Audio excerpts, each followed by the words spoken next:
जिन weapons की बात प्रणय भी कर रहे हैं कि रूस की तरफ से कहा जा रहा है कि हमने इसका इस्तेमाल नहीं किया, और भी वेपन्स है। देखिए, रूस के पास है अवानगार्ड, जिरकॉन, बुरेवेस्निक, पोसाइडन, सरमत, ऐसे सुपर हथियार हैं उसके पास, लेकिन पुतिन ने इन्हें यूक्रेन युद्ध में इस्तेमाल नहीं किया है। इनके इस्तेमाल की सिर्फ धमकी दी जाती है। पुतिन इस लड़ाई को लंबा खींचना चाहते हैं ताकि यूक्रेन और उसके साथी देश थक जाएं। अब अवानगार्ड हाइपरसोनिक ग्लाइड व्हीकल, यह हथियार ध्वनि की गति से 20 गुना तेज उड़ता है, यानी 24,696 किलोमीटर प्रति घंटा और 6,000 किलोमीटर तक मार कर सकता है।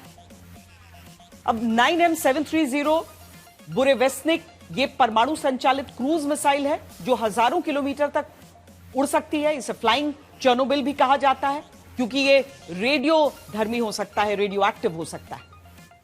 3M22 जिरकॉन, यह हाइपरसोनिक एंटीशिप मिसाइल 1000 किलोमीटर तक मार करती है। मार्क 9 यानी 11,113 किलोमीटर प्रति घंटा की गति से चलती है। इसे जहाजों और जमीन पर लक्ष्य को नष्ट करने के लिए बनाया गया है।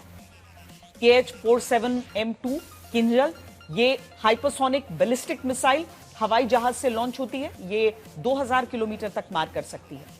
मार्क 10 यानी 12,348 किलोमीटर प्रति घंटा की गति से चलती है। पोसाइडन, ये परमाणु संचालित ड्रोन समुद्र में तटीय शहरों को नष्ट कर सकता है।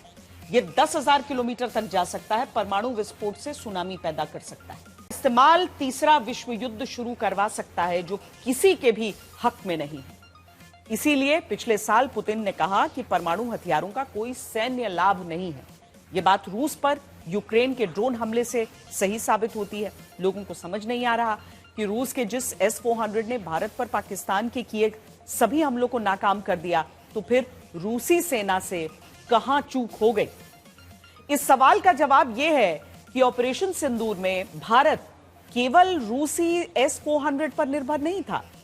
भारतीय सेना ने स्वदेशी आकाश एयर डिफेंस सिस्टम का भी इस्तेमाल किया था, जिसने पाकिस्तान को नाको चने चबवा दिए। कहीं ना कहीं रूस को इस भारतीय हथियार की कमी जरूर खली होगी, क्योंकि अगर रूस के पास भी आकाश सिस्टम होता तो आज उसे इतना बड़ा नुकसान नहीं उठाना पड़ता।